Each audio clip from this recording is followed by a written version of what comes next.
Hi everybody, it's Judy here. Welcome back to my YouTube channel and thank you so much for watching today's video. Today I want to talk about ficuses. I'm absolutely surrounded by my ficuses at the moment, my ficus trees. I know ficus isn't a variety that is restricted to just tree type plants. I know there is a weeping fig, which is also a ficus, but all the ficuses that I currently own are tree type plants. So I'm just going to be talking about each one with you today and their basic care needs, I suppose. And yeah, I just wanted to share my ficuses with you. So let's talk about them.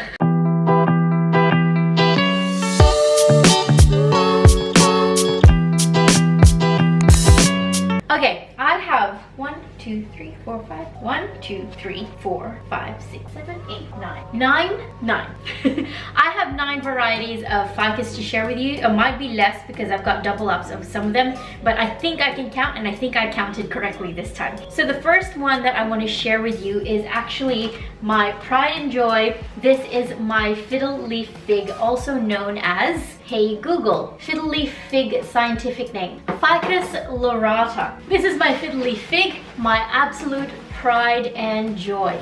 I actually got this fiddle leaf fig when it was about this tall from the discount plant section at Bunnings. It was a very sad looking plant. It had some brown drooping leaves. It had a few little mealy bugs on it, and it was just overall in need of some real love and care. And it was only $35 down from $75 or something like that. I had been a little bit nervous to purchase a fiddle leaf fig because I'd heard that they were very fussy trees to have. But I thought because it was discounted and because I'd purchased it for not even that much, I thought if I failed with it, then you know what, I didn't really lose that much money. However, as you can see, I didn't fail with it. This beautiful girl sits right in a window that gets bright and direct morning sun. It has light all day long because it's right next to a window, but it gets about 2 hours of bright direct morning sunlight every single morning, or whenever the sun is not hiding behind the clouds. I've had it in that spot near the dining room window ever since the first day that I bought her, and she's done really well. I've heard people say that when you have a fiddle leaf fig tree and you finally have it in a spot that it's happy and it's not complaining, don't move it. Once it's found its happy place, leave it there. This beautiful girl sits in the dining room window and it's probably already outgrown that spot. It's probably getting too big for that space, but no way am I moving this tree anywhere else in my house because it's happy there. I'm worried that if I move it, she's gonna, you know, chucky hissy fit and start to drop all her leaves. So as it is, that's where it's gonna sit for now. I regularly rotate my tree. Can you guys see this? Here we go.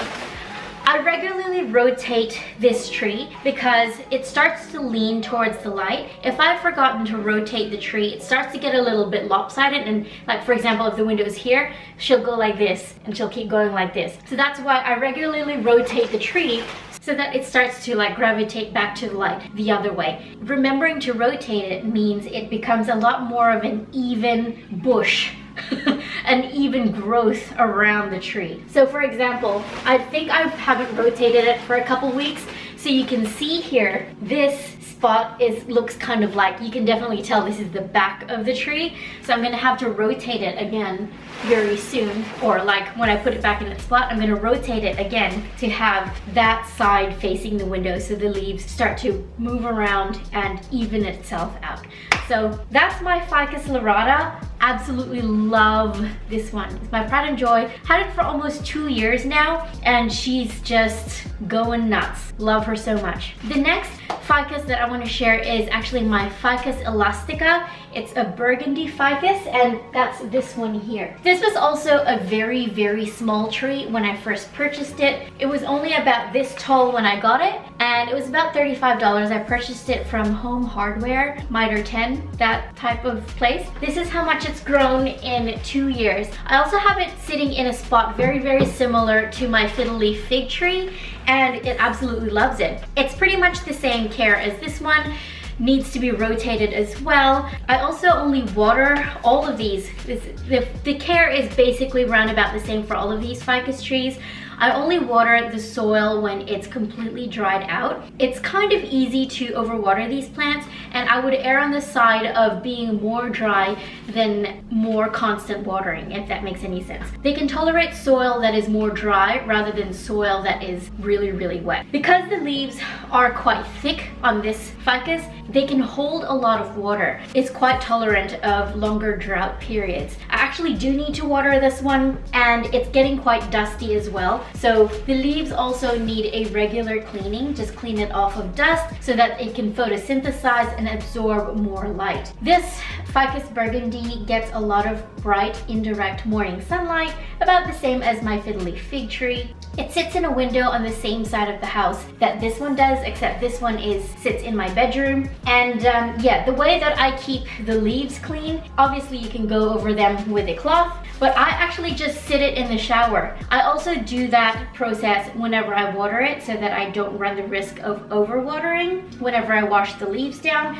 I would love to have the time to go over each and every single leaf and wipe it down with a soft cloth and neem oil, but honestly I just don't have time for that in my life. I'm a very, very busy woman. So I will literally just sit this Ficus Burgundy in the shower, give it a really good wash down, and then a spray over with neem oil. That does 3 things. So number 1, it waters my plant. Number 2, it washes all the dust and potential pests off the leaves. And number 3, with the neem oil, it is a preventative measure or a repellent for any potential pests, and also it makes the leaves really, really super shiny. So that's my Ficus Burgundy. This is another one of my pride and joys. She is huge. She is really big. I'm thinking of maybe I need to like stake her up eventually, because it's really starting to spread out and it's outgrowing the corner in my bedroom that it lives in. So I might do that soon, eventually, maybe. Okay, the next one is this Ficus Tineke or Tineke. Look how stunning that foliage is. This is another one of my favorites. She is absolutely beautiful. When I first purchased this ficus, I've had this one for about 2 years now, around about the same time I purchased the fiddly fig and the burgundy. It was about this tall. In a little 4-inch pot, it was about this tall. I got it for $12.95. And now, look, I give it the same amount of light that I give my fiddly fig and my burgundy, and I also polish and wash the leaves the same as I do all my plants. That's exactly how I wash my leaves. Whenever I water, put it in the shower, and then spray it down with neem oil. That's literally how I keep all the leaves shiny on all my plants. It's just the easiest way for me to do it. Ficus Tineke, I love the stunning foliage on this plant. It's like a painting. Just look at those leaves. She's been a very fast grower for me as well. It's kind of slowed down now that we're coming into the colder months here in Australia, but come growing season, it's one leaf after another, and a very, very good fast growing plant for me in the warmer weather. Same with all of these. These are all so good. I have said many times before that this space that I live in, this house that I live in, is really great and conducive to growing really happy ficuses, which is why I have so many. I love them because they love this space. It's constantly warm, constantly light, and there's a really good amount of airflow through here because I have a window / door on that end of the house, and then I have a front door and window on this end of the house, and then there's a hallway down that end of the house.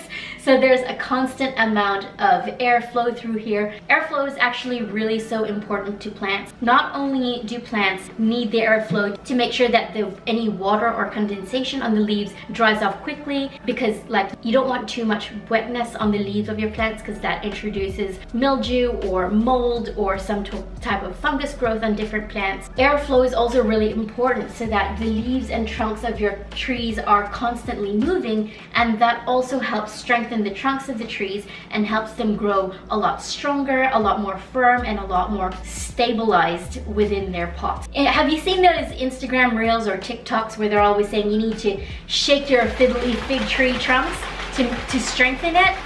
It's true. If you have constant airflow through your house, I personally leave my air ceiling fans running in the bedroom all the time so that the leaves and foliage on my plants are constantly moving. Maybe not to that extent, but they're constantly moving. It kind of recreates the environment of them being outside. And they love it. They absolutely love it. So moving on, because I've got a lot more to talk about. This one is my Ficus Audrey. So this is a fairly recent addition to my collection. I've been looking for this tree absolutely everywhere, and when I did find it, it was either too expensive or in poor condition, or you know, just one of those things where it didn't really speak to me. But I finally went plant shopping to Westlake Nurseries. You guys may or may not have heard me mention this place many times here on my channel. It's a great place to shop. It's in Rockbank in Melbourne. If you live near Melbourne, Westlake Nursery is a really, really great place to go plant shopping. The quality of their plants is top notch, and I've never been disappointed with any of the plants that I've purchased from Westlake Nursery. This is my Ficus Audrey. She has quite velvety leaves, almost furry leaves. It feels like a peach. It feels furry and soft like a peach. It has the same characteristics as like a proper fig tree. Did you guys know that fig trees are also ficuses in the variety of the ficus family? It's literally the only ficus though that actually produces fruit. So there's a fun fact for you about ficuses. Say that fast 5 times. Fun fact about ficuses. I'm not saying it 5 times. So Ficus Audrey, she has generally the same care. I have her sitting also near my dining room window in the same spot that I have my fiddly fig. I water it when the soil is dry. So far so good. She hasn't really shown any signs of distress or not doing well. It was already this size when I purchased it, and I've had it for about 2, almost 3 months now. And I feel like if it wasn't happy in the space that it's in, it would definitely tell me pretty quickly within a week or 2 weeks if it wasn't happy in that space. And it's now been in that space for like 3 months now. So I think I'm doing okay with it. I've heard that Audreys can be quite fussy with their care, but she hasn't really complained or anything. It hasn't really thrown out a lot of new growth. I've heard that it can be a little bit more of a slower grower side of ficuses. So maybe that's it, or maybe it's just a combination of being a slow grower, plus we're coming into the colder months of the year now here in Australia. So anyway, that's my Ficus Audrey. Absolutely love her so much. She is stunning, a really elegant statement piece type plant. It's basically the same care, like I said before. Water it when the soil is dry, clean the leaves of dust. I do that in the shower, and bright indirect light. And I also feed all my ficuses as long as they're still throwing out new growth, no matter if it's winter or not. Okay, I've got one more really large ficus to show you, and that is this one. Okay, so this is my Ficus Longifolia, long foliage, Longifolia. It's actually a very, very different looking ficus than all the rest of them. It has long, almost elegant, really structural type leaves. And it's very reminiscent of the eucalyptus or the gum tree, which is native here to Australia. And the deep green on this foliage is absolutely stunning. It was already this size when I purchased it, and I've got it sitting in a space that is quite a ways away from any of the windows in my house. But having said that, it's got a lot of new growth shooting through here. So it seems to like that spot, which is really, really nice. It tells me that it can tolerate lower light and still produce new growth, which is really good for me to know, because all the windows in my house actually already have plants positioned next to them, and I'm running out of space near my windows. I would love to fill in the other places in my house that don't have plants in them, that are far away from windows, and this one seems to be doing okay in that particular spot. So she's doing great. What I really love about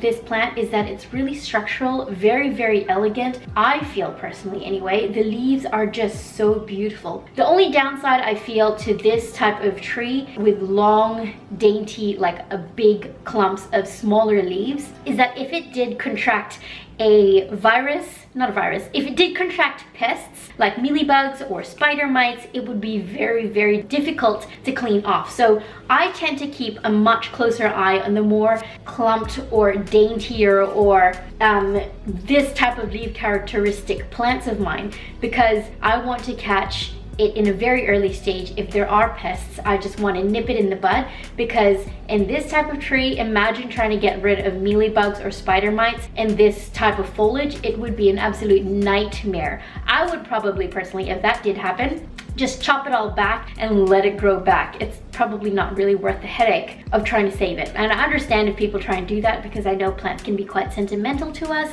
so we want to try and save it. But for me personally, oh my goodness, I couldn't even imagine trying to get rid of spider mites in this tree. And I hope I'm not manifesting it. I'm not putting it out there, so get away. That thought that I just put out there, it can get away. And this ficus, I say, I'm putting it out there, is gonna grow to be one of my most healthy and vibrant and happy ficuses, you know? So yeah, Ficus Longifolia, love this one. I love it because it's different. It's not quite characteristic of all the other ficuses I have in my collection, which is why I wanted to get it so badly. And I also got this from Westlake Nursery. It's beautiful. Absolutely beautiful. What's next? This is a Ficus Shivereana. Again, I love it because it's different. It's got this stunning speckled variegation on the leaves. It's very different from all my other ficuses, and it's just so beautiful. Like, look at that foliage, it's absolutely stunning. Characteristics wise or care wise, it's very, very similar or pretty much exactly the same as my Ficus Burgundy, so I don't really have anything new to say about that. Apparently this Ficus Shivereana is a little bit more rare or difficult to get your hands on. It's probably just another new tissue culture of ficuses available out there, and it's just not as readily available, but it probably will be in maybe like a few months time. People will start to propagate and grow more. I always say, if there's a plant that you really want to get your hands on but can't right now because it's either too expensive or you just can't find it anywhere, I always say patience is key. That's what I've done with many of my plants. I've just waited until I've seen them available somewhere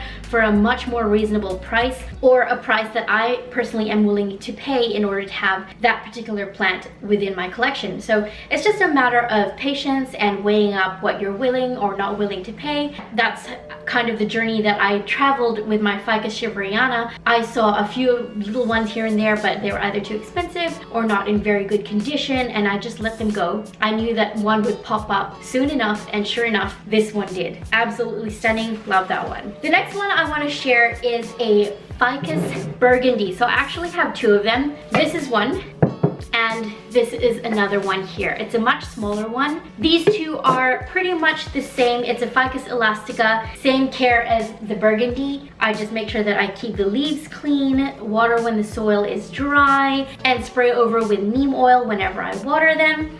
The beautiful thing about ficuses, for most of these anyway, is that they have really almost thick rubbery leaves, which means they're a little bit more resistant to pests, like spider mites, for example. Spider mites gravitate towards plants that have a lot more like dainty or delicate or thin, papery type leaves, like calatheas and alocasias. These, however, I have found spider mites before in some of my ficuses, but I feel they're easier to eradicate because the leaves are quite long, they're quite broad, they don't have a whole bunch of ridges and bumps and places and valleys for the pests to hide in. So I feel personally that it's easier to eradicate pests from ficuses. Yeah, that's just another thing about ficuses. And kind of along the same lines with the Ruby goes the Tineke. And I've already talked about the Tineke. I have another one which is sitting up there. I was gonna bring it here into the screen, but I ran out of space. All right, the next one is this weeping fig, I think.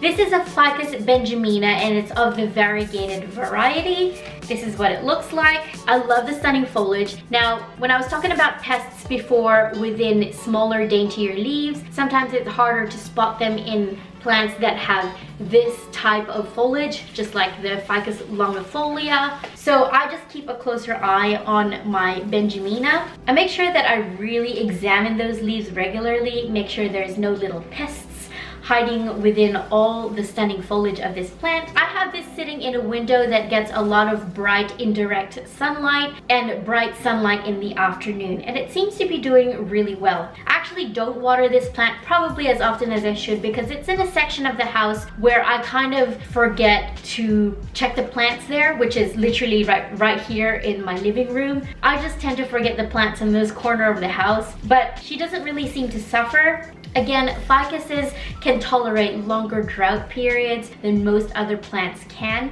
which is good for me because I have so many plants that I forget to water some of them quite often, but they're quite resilient. As soon as I see it starting to droop, chuck it in the shower, give it a really thorough drench down through the soil, and then it just comes back. It's pretty happy. It's pretty easy. Low maintenance plant right here. Really super easy. Water it when the soil is dry, feed it as long as you see any new growth coming through, which actually, side note, my Ficus Benjamina always has new little growth points coming through on the leaves. It's a little bit harder to show you obviously because the growth points are so small, but I'm gonna try and put some B-roll in here as well to show you guys just all the new little growth points that are coming through on this gorgeous, stunning Ficus Benjamina. Isn't she so beautiful? So lush? Love it so much. Okay, last ficus that I want to talk about is this lemon lime ficus. This is another one of those plants that I wanted for a long time, but didn't find, and I just waited. I bode my time. I don't know if that's the right use of the word, but I waited until I found this one. Also got this one from Westlake Nursery. Now, I must say, out of all my ficuses, which are all basically really super easy care plants, this one has been the most fussiest. Oh, it says Ficus yellow gem on the pot, but I've seen it called lemon lime as well. This has been the most fussiest. It actually doesn't like its leaves getting wet. It also doesn't like to be over fertilized. Well, no plants like to be over fertilized, let's be real here, but this one was particularly sensitive to a dilution of fertilizer when I fertilized it that wasn't way watered down. So I only fertilized this one with a very weak solution of power feed and water, and I only fertilize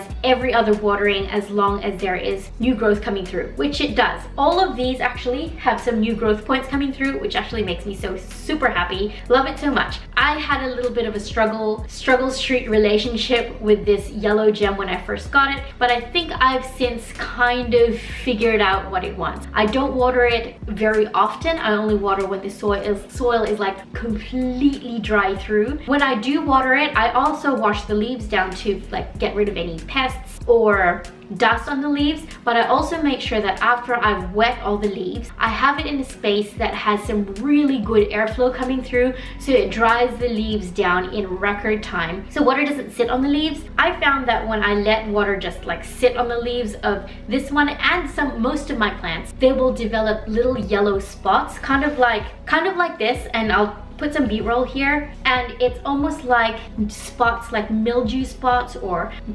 bacteria growth spots. Remember that while it is important to wash the leaves of your plants of dust and potential pests, it's also important to not have the water sitting on the leaves for too long. Just make sure that there's some good airflow coming through, and your plants will thank you and your plants will be happy. I don't know if there's much more I need to say about any of these.